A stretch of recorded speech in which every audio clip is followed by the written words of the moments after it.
miserable. Ikaw ang pinaka-miserabling tao na sa mundong ito. Ikaw na ang pinakakawawang tao.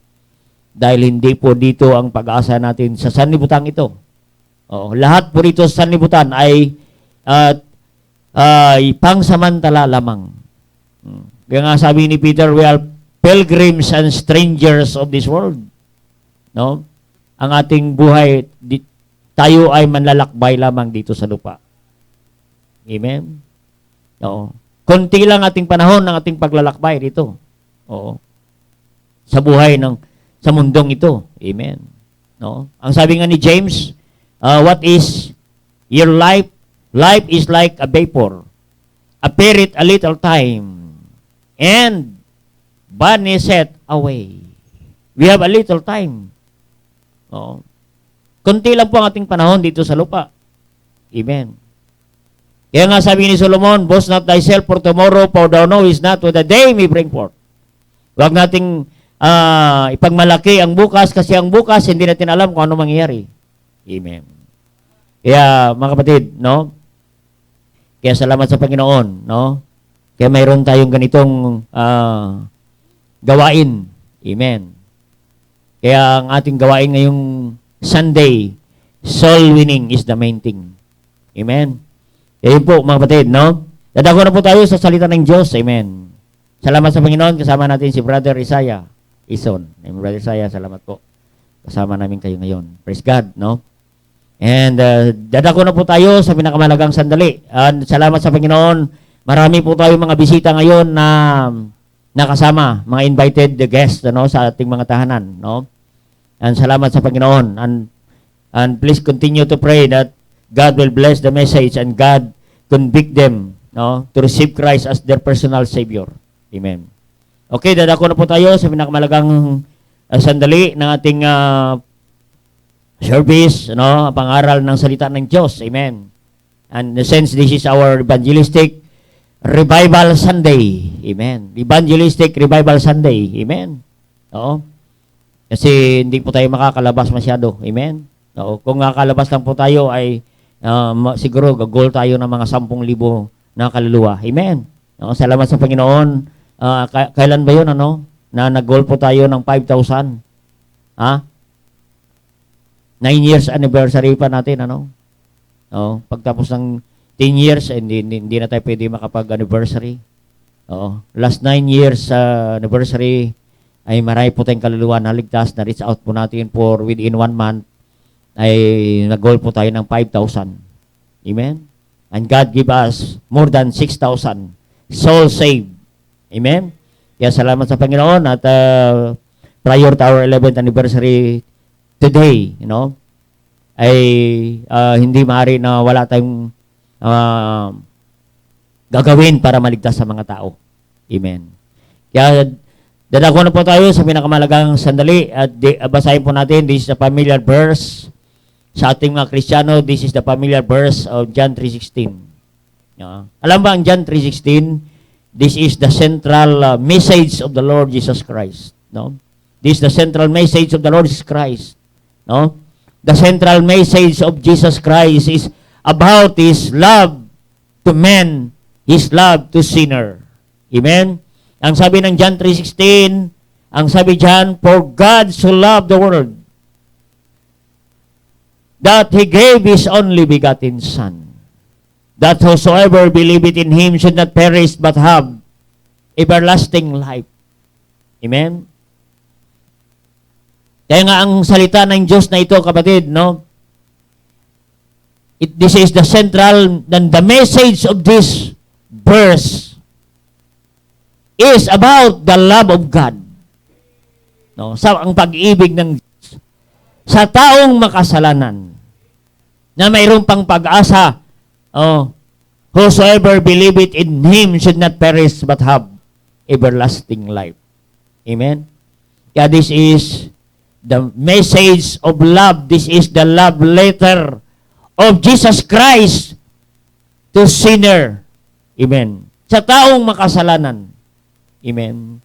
Kaya hindi niya titingnan kung gaano kalaki ang kasalanan, kapatid. Oo.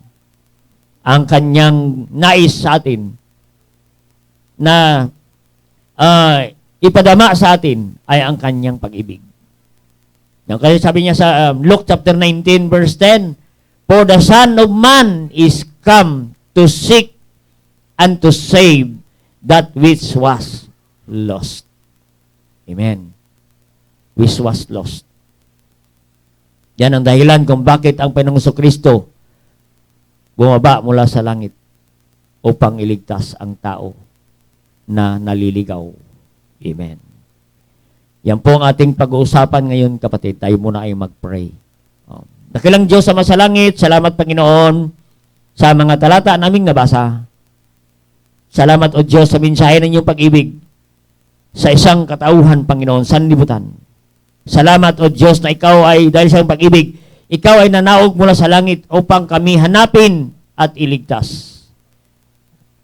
Salamat Panginoon sa inyong dakilang pag-ibig sa amin, Panginoon. At ngayong umaga, salamat po sa mga nakasama namin sa live stream. Pagpalain mo, Diyos, ang iyong mga salita. Ang pangangaral ng mga salita, Panginoon, Banal na Espiritu, patuloy mo kaming kausapin sa pamagitan ng inyong mga salita, Panginoon. Magkaroon kami ng panampalataya. Ay sinabi mo sa Romans 10:17, "Faith cometh by hearing, and hearing by the word of God." Kaya dalangin po namin, O Diyos, na mayroon kaming ma-accomplish, maraming pumaligtas ngayong umaga sa bawat makinig, Panginoon. Give us attentive spirit, O God, this morning. And dalain ko, Panginoon, magligtas ka ng mga kaluluwa ngayong umaga, Panginoon, sa aming kalagitnaan hanggang maabot ng aming tinig na ito, Panginoon, ng inyong mga salita. Dalain ko, Panginoon, kausapin mo, Panginoon, sa magitan yung Banal na Espiritu. Kaya, Lord, bigyan mo ng kapangyarihan yung lingkod ngayong umaga sa pagpahayag na yung katotohanan, inggit sa lahat tungkol sa kaligtasan, Panginoon. Maraming salamat, O Diyos. Ngayong umaga, bless the message and when the servant, Panginoon, empower me, O God. I need your guidance and power and wisdom and make my blessing this morning. And Lord God, speak to them in very special way and save soul this morning, O God. Forgive our sins and all these things you ask in Christ Jesus' name. Amen. Yan po, ang ating pag-usapan, no? Yan ang dahilan kung bakit ang mensahe ng Diyos ang kanyang pag-ibig. Ang title ng mensahe natin ngayon, Why Salvation is Necessary. Bakit kailangan ng tao maligtas? Amen. No? Bakit kailangan ng tao maligtas? This morning we're going to study the concept of salvation. Ang pag-usapan natin ngayon ay tungkol sa kaligtasan, mga kapatid. No? Kaligtasan. Ang kaligtasan, mga kapatid, ay hindi po kaligtasan sa sakuna. Kaligtasan, hindi kaligtasan sa sakit karamdaman. Kaligtasan sa COVID-19. Hindi po physical na kaligtasan ang ating pag-usapan, mga kapatid. Ang pag-usapan natin higit sa lahat ng kaligtasan ay ang kaligtasan ng ating kaluluwa. Amen. Tanda natin, mga kapatid, mga kaibigan, ang tao mayroong kaluluwa. Amen. Ang tao ay may tatlong bahagi, mga kapatid, ng katawan, espiritu at kaluluwa. Ang kaluluwang ito, mga kapatid, at espiritu ay nananahan sa katawan. Oo. Sa katawan. Ito ay katawang lupa na tinatawag. Ang sabi ng Genesis chapter 2 verse 7, "And God formed man the dust of the ground, and breathed his nostril, the breath of life, a man became a living soul." And God formed man the dust. Man the dust of the ground. Yan po, mga kapatid.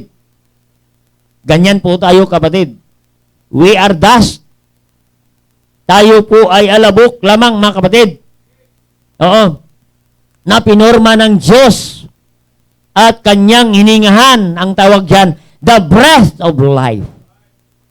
Kaya tayo humihinga dahil mayroon tayong buhay and a man became a living soul.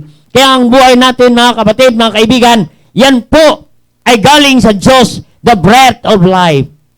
Na galing sa Diyos. Ibig sabihin, mga kapatid, ang buhay natin ay hiram sa Diyos. Oo. Pag sinabing hiram isang araw, ay kanyang kukunin. Amen? Kaya nga sabi ng Ecclesiastes chapter 12 verse 7, itong alabok na ito, yung katawang ito, saan ito? At ang kaluluwa. Ang sabi dito ng Ecclesiastes chapter 12 verse 7, then shall the dust return it to the earth as it was. Amen. Sabi ng salita ng Diyos sa Ecclesiastes chapter 12 verse 7, then shall, pag sinabing shall, that is absolute. Sigurado, ang katawang lupa na ito, na isang alabok, ay babalik sa lupa as it was. Doon po galing ito, kapatid. Oo. Ang ating katawan ay galing sa alabok. Oo.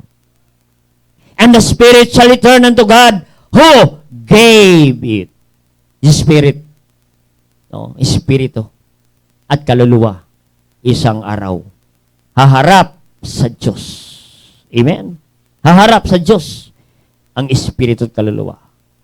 Amen? No? Kaya nga isang araw ang katawang lupa na ito return to the earth. Babalik ito sa lupa. Whether we like it or not. We shall die. Yan ang tinatawag, mga kapatid. No? Yan, mga kapatid, no? We shall die. At pagkatapos, ang katawang lupa na ito, mamatay. Anong kasunod? Paghuhukom. Sabi ng Hebrews 9:27, and it is appointed unto men once to die. And after this, judgment. Mga kaibigan, hindi ibig sabihin, ang kamatayan ay katapusan na, hindi pa po tapos, mga kapatid. Akala ng tao, pagkatapos ng kamatayan, tapos ng paghihirap, kapatid, hindi pa yan tapos. After this, mayroong paghukom. Darating ang paghukom. Pag dumating na sa atin, ang tinatawag na appointed time. It is appointed to a man once to die. Kung darating na sa atin, ang oras na nating, kapatid, ibig sabihin, pag namatay itong katawang ito at ang kaluluwa, mga kapatid, ay hatulan ng Diyos. Dalawa lang po ang puntahan ng ating kaluluwa. Amen. Ang tanong, mga kaibigan, mga minamahal, naming nanonood at kasama namin ngayon sa live stream, ang tanong natin, saan patungo ang iyong kaluluwa? Amen. Saan patungo ang iyong kaluluwa? Ikaw ba ay sigurado 100% na ikaw ay pupunta sa langit? Oo. Baka 50%, 20%, 99%. Delikado ka, kaibigan. Ibig sabihin, hindi mo patiyak ang langit. Oo. Yan. Kaya nga, mga kapatid, mga kaibigan, kailangan ng tao maligtas. Amen. Why salvation is necessary to a man? Bakit? Bakit ang Diyos Ama, binigay niya ang kanyang bugtong na anak na ating Panginoong Jesucristo? For God so loved the world that He gave His only begotten Son, whosoever believeth in Him should not perish, but have everlasting life, mga kapatid. Bakit ang Diyos Ama, binigay niya ang bugtong na anak, kapatid, upang mamatay sa krus ng Kalbaryo, at kung sinumang sumampalataya sa Kanya, ay hindi mapahamak, kundi magkaroon ng buhay na walang hanggan. Ang sabi ng Luke 19, verse 10, for the Son of Man is come to seek and to save that which was lost. Bakit ang Panginoong Jesucristo ay nanaog mula sa langit, iniwan niya ang kagandahan ng langit, iniwan niya ang mga papuri ng anghel sa langit, iniwan niya ang kanyang trono doon sa langit upang siya bumaba dito sa lupa. Upang ikaw hanapin at iligtas. Amen. Kaya mga kapatid, ikaw hanapin at iligtas. Bakit kailangan kang iligtas? Why salvation is necessary to a man? No. Ano ba ang kaligayan ng tao? Bakit kailangan ng kaligtasan? Amen. Ano ba ang kalagayan niya? Ng tao, bakit kailangan pang iligtas ang tao? Mga kapatid, saan tayo ililigtas? Amen. Yan po ang ating pag-usapan. Why salvation is necessary to a man. Amen? Bakit kailangan maligtas ang tao? Yan po Number 1, mga kapatid, ang sabi ng John 3:16, For God so loved the world that He gave His only begotten Son, whosoever believeth in Him should not perish. Amen. Perish. Take note the word perish. Oh. May kapahamakan. May kaparusahan. Ng ano? Mga kapatid, ng impyerno. Amen. Yan ang number 1. Kapatid. Ang unang puntos natin kung bakit kailangan ng tao maligtas. Because of the fact of hell. Because of the fact of hell. The truth about hell. Ang katotohanan, mga kapatid, ng impyerno. Hell is real, kapatid. Ang impyerno ay totoo. Ang impyerno ay mayroong katotohanan, mga kapatid. Ang impyerno, kailangan dapat ay maligtas sa impyerno dahil ang impyerno ay mayroong kaparusahan. Sabi niya, whosoever believeth in Him should not perish, mga kapatid. Yan po ang perish na sinasabi ay kaparusahan doon sa impyerno. Amen? No? This is all about the fact of hell. Ang katotohanan ng impyerno. Kasi sinasabi ng Biblia na mayroong impyerno. Ng impyerno ay may apoy na hindi namamatay. May uod na hindi namamatay. May pintuan at walang labasan. At doon patungo, mga kaibigan, dahil tayo ay makasalanan, doon papunta ang ating kaluluwa. Yan ang katotohanan, kapatid. Oo. Yan ang impyerno, mga kapatid, ay lugar, mga kapatid, na may apoy na hindi namamatay, mga kapatid. It is the place of darkness. It is a place of sorrow. It is a place of torment. Amen. Torment. Katulad ng isang mayaman na namatay sa Luke 16, verse 23 and 24. Ano ang sabi ng mayaman doon, mga kapatid? Siya ay nagmakaawa kay Abraham. Ang sabi niya sa verse 23, and in hell he lift up his eyes, being torments, and seeth Abraham afar off, and Lazarus in his bosom. Ano po yun? Doon ang kanyang kaluluwa. Oo. Ang kaluluwa, yan po, nandoon ang kanyang katawan ay doon na bumalik sa lupa. Ngunit ang kanyang kaluluwa, ang sabi dyan, and he lift up his eyes, sense of seeing. Have mercy on me, kapatid. Sense of feeling, kapatid. And he hear Abraham, sense of hearing, kapatid. Sense of tasting. Siya ay nauhaw. Ang sabi ng verse 24, and he cried and said, Father, Abraham, have mercy on me. Send Lazarus that he may dip the dip of his finger in water and cool my tongue, for I am tormented in this place. Amen. Oo. Siya ay tormented, kapatid. Yan, mga kapatid, mga kaibigan, yan ang dahilan kung bakit ngayong umaga mayroon kaming evangelistic revival, soul winning, because of hell, the fact of hell. Totoo po ang impyerno. Amen. Totoo ang impyerno. Sabi niya, for I am tormented in this flame. May apoy ang impyerno. Amen? Ano ba yung, alam mo ang apoy dyan, katulad siya na kung nakita kayo ng acetylene. Acetylene, pati bakal, natutunaw sa init, kapatid. Ganon po ang idea ng impyerno. Mas mainit pa dyan ang impyerno, mga kaibigan, kapatid. Kung hindi ka ligtas, hindi mo tiyak ang langit pag ikaw namatay. Sigurado, you will go to hell forever and ever. Amen. Kaya sigurado, tiyak mo ang impyerno. Dire-diretso ka sa impyerno, kaibigan. Kaya yun ang dahilan kung bakit mayroon kaming pangangaral ngayong umaga. Amen. Dahil totoo ang impyerno, the fact of hell, mga kapatid. Hindi po tayo naniwala sa purgatorio. Amen. May impyerno, mga kapatid. Totoo na may impyerno. Pastor Bong, hindi ako naniwala na may impyerno. Sigurado, doon ka kaibigan pupunta. Ang iyong kaluluwa. Tanda natin, you believe it or not, there is hell. The fact of hell, hell is real. Totoo ang impyerno. Dahil sinasabi ng Biblia. Kaya ayaw ng Diyos na ikaw ay patungo doon, kapatid. Yan ang dahilan kung bakit ang Panginoong Kristo binigay ng Diyos Ama. At kung sino mang sumampalataya sa Kanya ay hindi mapahamak kundi magkaroon ng buhay na walang hanggan. Amen. Yan ang dahilan kung bakit si Kristo na naog mula sa lupa. For the Son of Man is come to seek and to save. Siya ay nakatawang tao, kapatid, upang ikaw hanapin na naliligaw, kapatid. Kaya ng Diyos na ang bawat isa ay pupunta sa impyerno, mga kaibigan. So, nakakalungkot kung yan ay nanay mo, tatay mo, kaibigan mo, kapatid mo, pinsan mo, kamag-anak mo, kapatid, ay patungo sa impyerno. Nakakalungkot na pangyayari sa buhay nating kapatid. You are most men miserable, sabi ni Paul. Kaya ayaw ng Diyos tayo pupunta sa impyerno.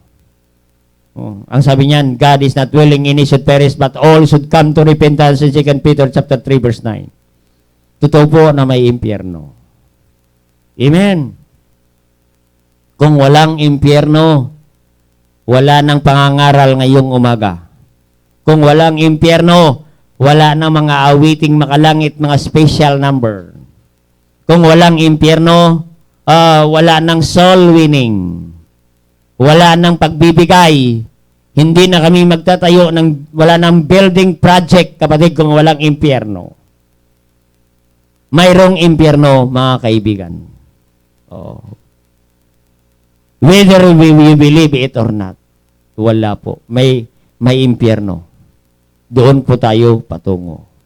Amen? Kaya salvation is necessary to amen. Because of the fact of hell. Amen? Number two. Pabilis lang to. Number 2, why salvation is necessary? Because of the fall of men. Fall of men. Ang tao ay nahulog sa kasalanan, kapatid. Kaya kailangan ng tao maligtas, mga kapatid, dahil isang araw ang tao ay nahulog sa kasalanan. Tanda natin, a man created holy, created righteous in the Garden of Eden, but a man fall into sin. Amen. Anong sabi ng Romans 5:12?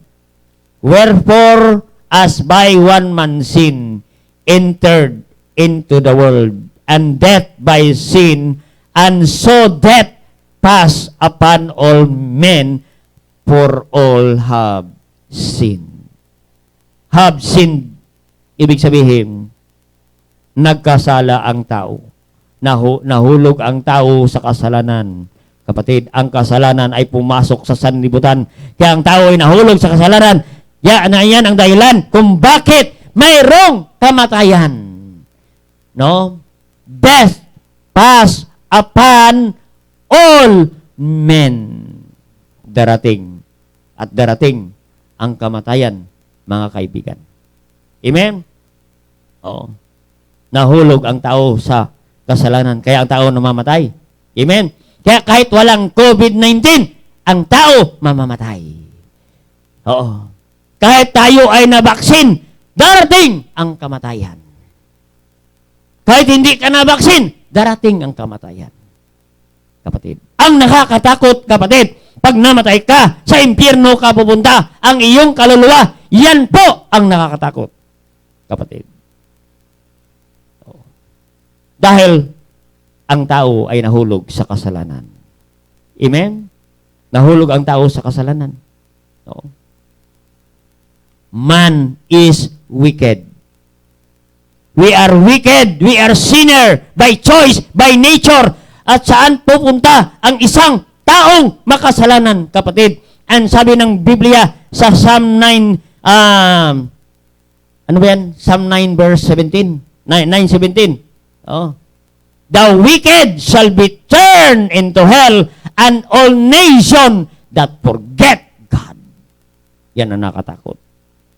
Because we are wicked, we are sinner. Saan pupunta ang wicked? Shall be turned into hell. Dadalhin doon sa impyerno, na kapatid. na ang tao na walang Diyos, nakakalimot sa Diyos, we are wicked, we are sinner, we go to hell one day. Amen? No? Wicked. No? Pastor Bong, mabait naman akong tao. We are wicked, sabi ng Romans 3:10. No one is righteous, no, not one. No. Sabi ng Book of Isaiah, our righteousness is as filthy rags in the sight of God. Ang ating kabutihan, mga kapatid, ay katulad lang ng maruming basahan. Amen? So we are wicked. Oo. Ang wicked, mayroong wages. Oo. Wages. Sa Romans 6:23, for the wages of sin is death, but the gift of God is eternal life. Ano ang wages? Ano ang kabayaran, kapatid? Ang sabi ng Biblia, kamatayan, mga kapatid. Mayroong dalawang klaseng kamatayan.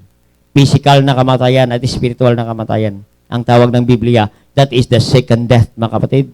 That is spiritual death, mga kapatid. At ang spiritual death, mga kaibigan, ay total separation from God dahil tayo ay mapahiwalay sa Diyos dahil tayo ay isang makasalanan at kung tayo magbabayad ng ating kasalanan, tayo magbabayad doon sa impyerno. Ang sabi ng Revelation 21 verse 8, but the fearful, the unbelieving, the abominable, the murderers, and whoremongers, and sorcerers, and idolaters, and all liars shall have their part in the lake of fire, which burneth with fire and brimstone, which is the second death. That is the death of our soul. That is called spiritual death.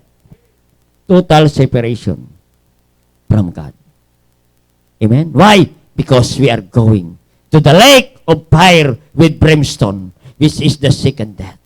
Amen? This is the pact of hell, mga kapatid, because of the fall of men. For all have sinned and come short of the glory of God. Kaya hindi po tayo abot doon sa ating Panginoon. Dahil tayo ay isang makasalanan. At kung tayo magbabayad ng ating kasalanan, sigurado magbabayad tayo sa impyerno. Doon patungo ang ating kaluluwa. Amen? Hanggang kailan? Magpawalang hanggan. Yan po ang nakakalungkot. Mga kaibigan, yan doon pupunta. Mga mahal natin sa buhay, nakasama natin ngayon, doon pupunta ang ating kaluluwa. Oh, yan ang ating patunguhan, mga kaibigan. Mahal po tayo ng Diyos. Amen? And number 3, ito na po, ang good news. Oh. Ang bad news, tayo mamatay, patungo sa impyerno. Pero ang good news ngayon, mga kapatid, ang sabi ng Romans 6:23, for the wages of sin is death. This is the good news. But the gift of God is eternal life. Amen. Through Jesus Christ. Amen. Number 1, the fact of hell. Number 2, the fall of men. Number 3, the free gift. The free gift of salvation. Amen. Ang kaligtasan, kapatid, libre, walang bayad. Amen. Libre. Amen. Walang bayad ang kaligtasan. Amen. May naglibre sa atin ng kaligtasan. Walang iba kundi ang ating Panginoong Hesukristo. Bagamat tayo ay bagamat mayroong impyerno, bagamat tayo mamamatay patungo sa impyerno, salamat ang Panginoon ay nanaog mula sa langit upang ikaw hanapin at iligtas doon sa impyerno. Mga kapatid. Oo. May nagbayad na dapat natin bayaran sa impyerno. Amen? Anong sabi ng Romans 5:8? But God commended His love towards us in that while we were sinners, Christ died for us. It means God paid our sins in the cross of Calvary. God paid our sins. Parang sumakay ka sa eroplano. May naglibre ng ticket. May nagbayad ng ticket mo at nalibre ka ang biyahe mo sa eroplano. That is the free gift. Ganon ang kaligtasan. The free gift of salvation. Amen? Libre. Bakit? It is the gift of God. Libre. Eh kung libre, kapatid, ano ang gagawin natin? Tanggapin. Amen. Tanggapin natin. The free gift of salvation, mga kapatid. Oo. May bayad dapat yan, mga kapatid. Kung tayo magbabayad, babayaran natin yan sa impyerno. Yan ang wages, impyerno. Oo. Kaya kung libre, tanggapin lang. Huwag ka nang magbayad. Isipin mo yan, kapatid, no, libre na yung ticket mo, tapos pagsaka mo, plano magbabayad ka pa ulit.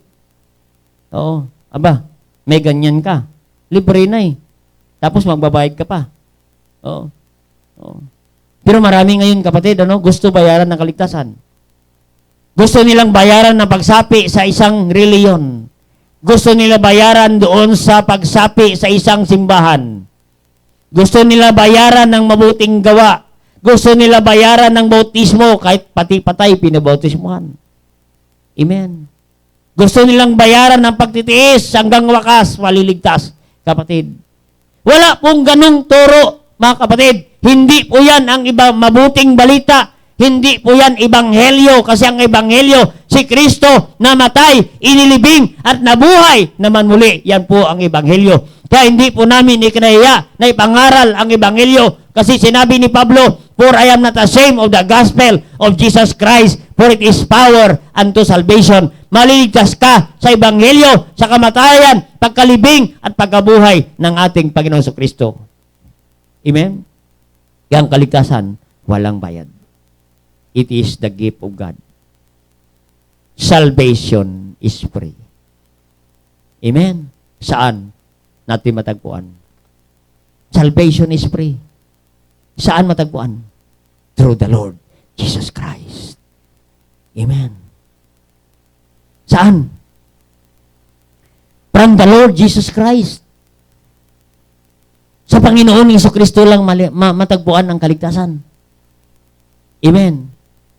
Through Jesus Christ, not through baptism, not through church, not through good works, through Jesus Christ, maliwanag. Amen. Kaya maraming mga Christian so-called ayaw nila ng King James Bible. Kasi sinabi ng Biblia na kay Kristo lang matagpuan ang kaligtasan, pero gusto nila palitan ang kaligtasan. Amen? Oo. Maliwanag sa Biblia. Oo. Pinaliwanag din ni John sa John 14:6. Jesus said, "I am the way, the truth, and the life. No man cometh unto the Father, but by me." Jesus Christ. Amen. Oo. Yung iba, pinapalitan kay Maria. Amen. Wala na pong ibang pangalan na inilagay sa silong ng langit na sukat ikaliligtas ng tao. Sinabi diyan sa Acts 4:12. No other name given among men whereby we must be saved. Amen. Neither is there salvation in any other. Wala nang kaligtasan. Maliban, isa lang ang pangalan na kapatid na ibinigay sa silong ng langit, ibinigay sa tao para ikaw maligtas, whereby we must be saved. The name of Jesus Christ. Amen. The name of Jesus Christ. Amen. Yang kaligtasan kay Kristo lang matagpuan. Even from the Old Testament, si Kristo pa rin ang kaligtasan. Amen. Jonah chapter 2 verse 9, Old Testament. But I will sacrifice unto thee with a voice of thanksgiving. I will pay that I have vowed. Salvation is of the Lord. Maliwanag, ano? I-plus mo sa screen. Salvation is of the Lord. Ang kaligtasan ay kay Kristo lang, ating Panginoon. Wala nang iba. Oo. Kasi may nagtuturo, salvation by work, salvation by speaking in tongue, salvation by endure it unto the end, salvation by baptism, salvation by church. No. Salvation is of the Lord. Maliwanag, kapatid. Oh, salamat ang salita ng Diyos, mga kapatid. Maliwanag. Kaya the free gift of salvation is from the Lord. Amen. From the Lord. Why? Because it was furnished by Jesus Christ in Romans 5:8. Kapatid, it was furnished. Pag sinabing furnished, bayad. Hinanda na ng Diyos ang kaligtasan. Nakaplano na ang kaligtasan. But God commended His love towards us in that while we were sinners, Christ died for us. It was already furnished. Our salvation was furnished 2,000 years ago. Amen. And it is finished. Tinapos na ng Diyos ang kaligtasan. Amen. Kaya ang kaligtasan natin hindi proseso. Instant na ang kaligtasan. Pwede ka maligtas ngayong umaga, kapatid. Oo, pwede ka maligtas. Wala nang proseso. That is the free gift of salvation, na kapatid. It was from God. It was furnished. It is finished. Ibig sabihin ng finished, it is paid. It all by the blood of Jesus Christ. Amen.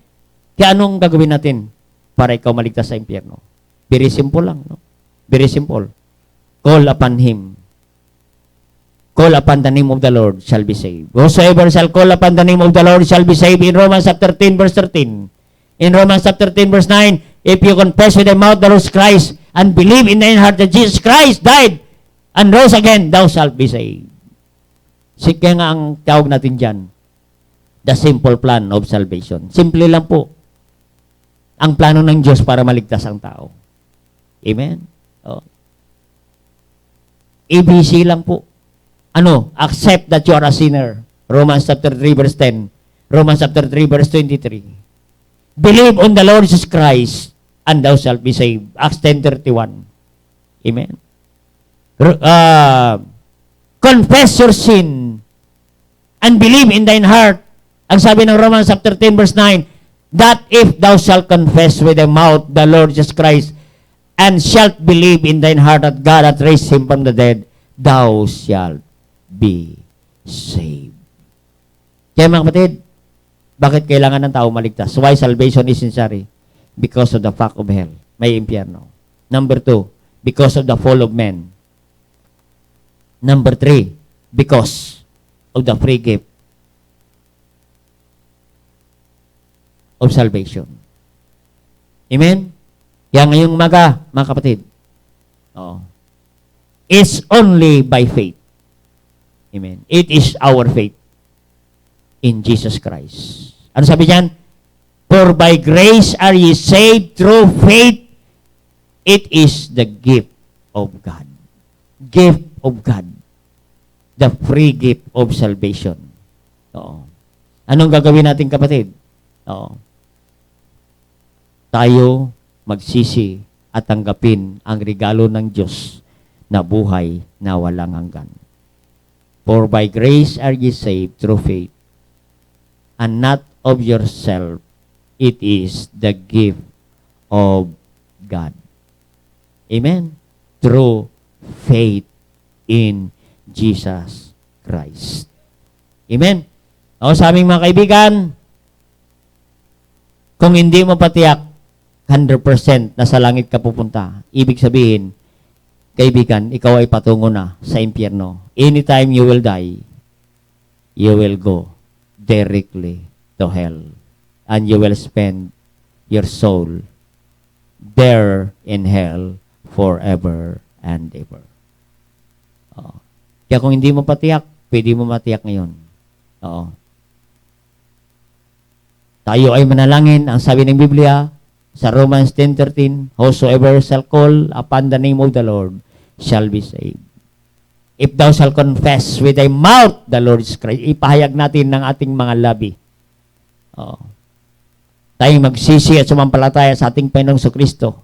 Invite Jesus Christ to come in your heart today.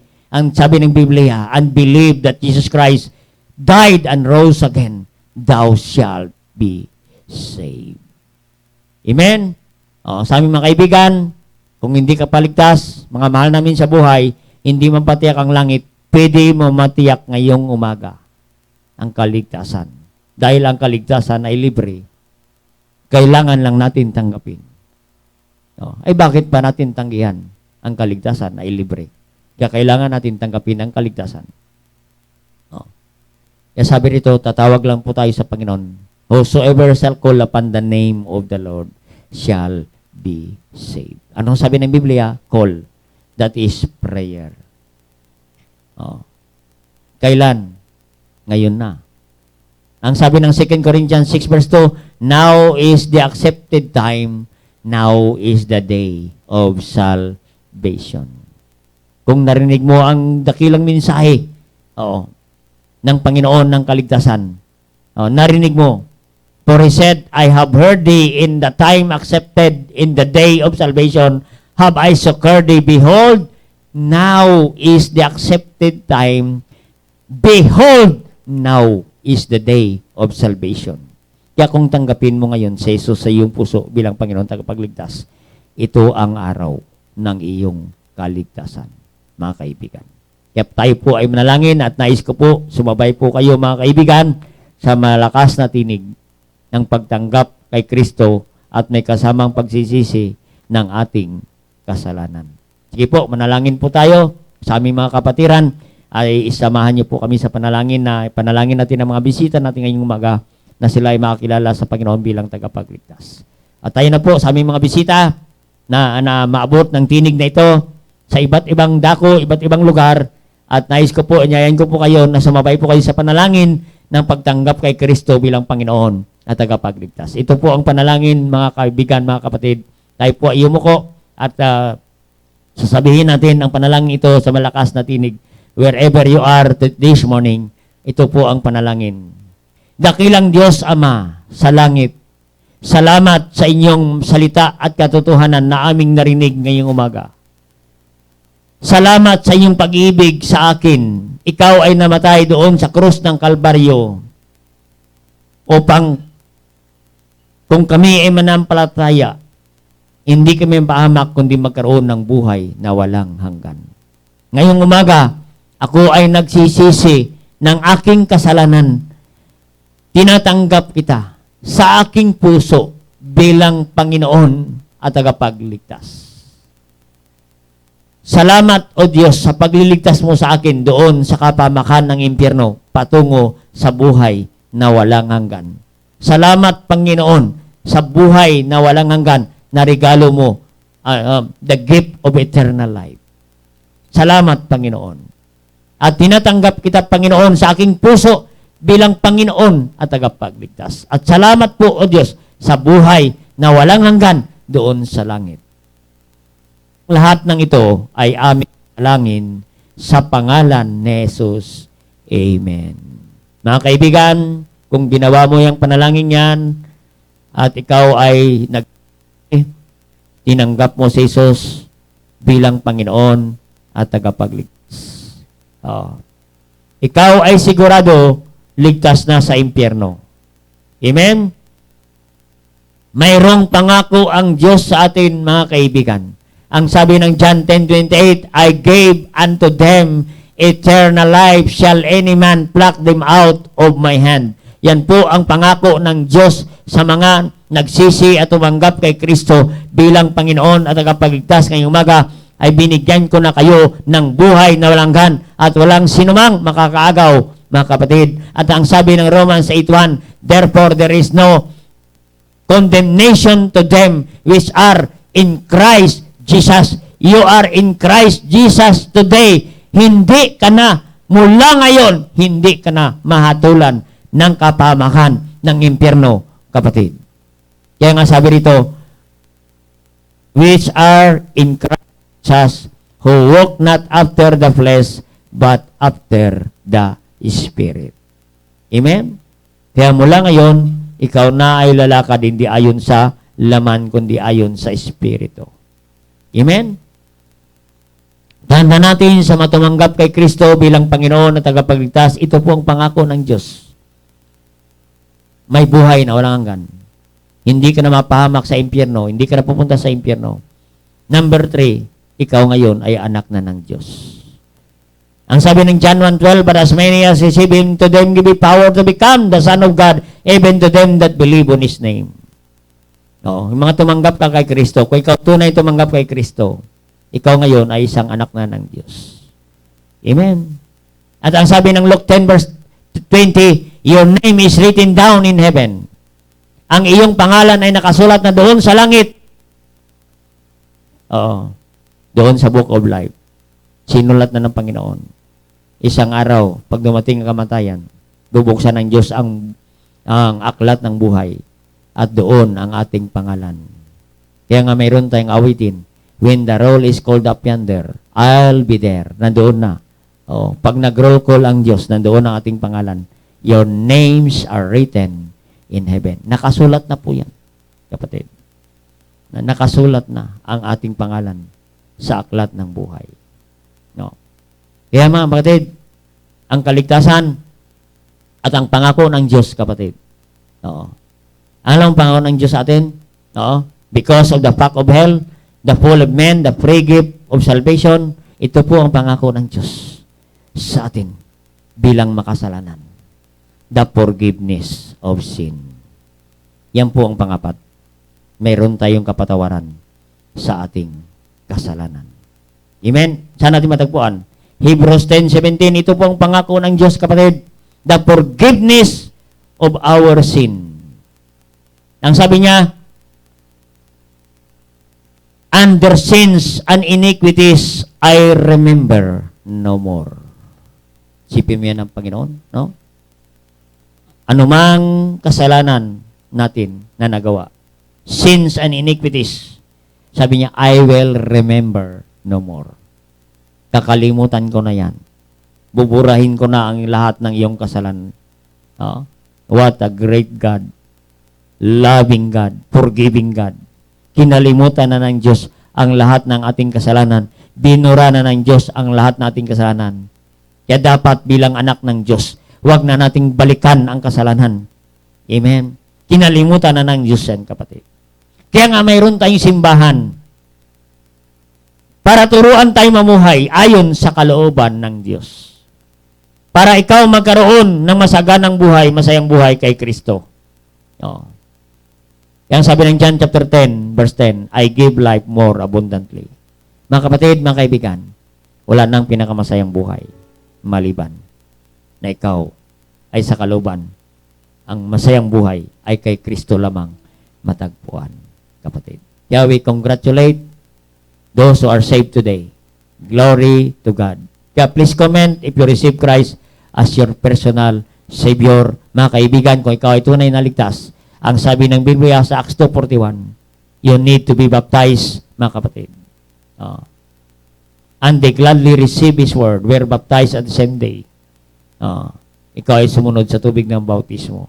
If you are 100%, you need to be baptized. If you are 100% saved, you need to be baptized.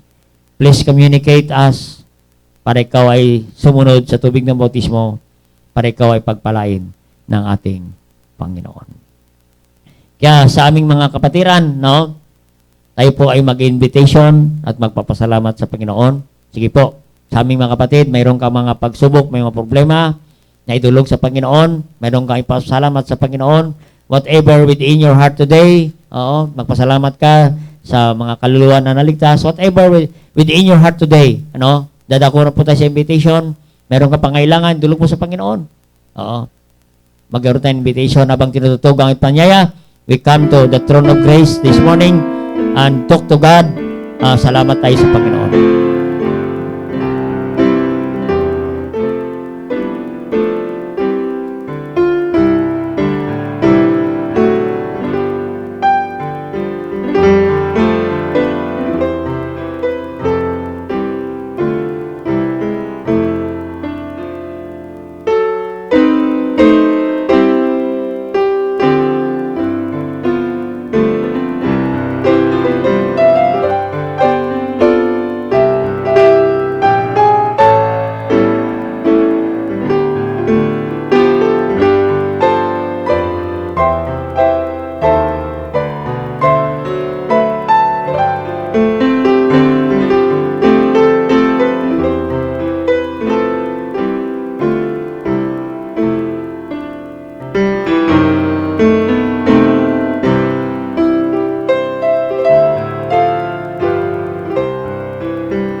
Dakilang Diyos, Ama sa langit, salamat Panginoon sa ginawa niyo ngayong umaga sa amin. Salamat o Diyos sa mga kaluluwa na naligtas. Hindi po namin alam Panginoon, batid po, ikaw po nakalam sa mga kaibigan namin, mga mahal sa buhay namin, na kasama namin ngayon. Salamat Panginoon sa kaligtasan at buhay na walang hanggan. Salamat o Diyos sa iyong pag-ibig at nagkaranas po kami ng kaligtasan. At salamat sa pagliligtas mo sa amin sa impyerno at patungo sa buhay na walang hanggan. Salamat o Diyos sa mga aming mga bisita. And salamat o Diyos, nawa sila ay magpatuloy sa inyo at sa gawain, sa kalooban ninyo, Panginoon. Nawa, dalangin po namin na makatagpo po sila ng simbahan na kung saan sila ay lumago, maalagaan ng kanilang kaluluwa na magpatuloy at sila pagpalain ninyo, Panginoon. Salamat, Panginoon, sa mga kapatiran na lumuluhod ngayon, Panginoon. You know their heart, O God. You know their problems, trials that they experience today. Dalangin ko, Panginoon. And provide their needs, O God. Salamat, Panginoon, sa mga anak niyong lumalapit sa inyo sa tronong biyaya, Panginoon. Padalahan mo po sila ng pagpapala ngayong umaga. Maraming salamat, O Diyos, sa ginawa ngayong umaga sa aming buhay. Sa church, Panginoon. Thank you for the blessing, Panginoon, most especially to those souls saved this morning. I bring back all the glory and honor to the name of God. And all these things you ask in Christ Jesus' name. Amen. Praise the Lord. Amen. What a great Sunday today. Amen. Kaya mag-comment lang po kayo kung kayo ay naligtas sa pamagitan ng pangaral kanina, and just comment and we congratulate you that you have the gift of eternal life today. Amen. Praise God. Salamat po sa mga bisita natin ngayong umaga. Pagpalain po kayo ng ating Panginoon. Okay, salamat po sa Diyos. Sambahin po natin ang Panginoon sa pamagitan ng ating pagkakaloob. Amen. We worship the Lord through our giving. Tawagin na po natin ang ating usher, mga kapatid. Sa aming mga bisita, you are not obliged to give. But if you want to give, you are most welcome. And thank you for our brethren who faithfully send their tithes and offering. And you can send your offering in your convenient way. Because God loveth a cheerful giver.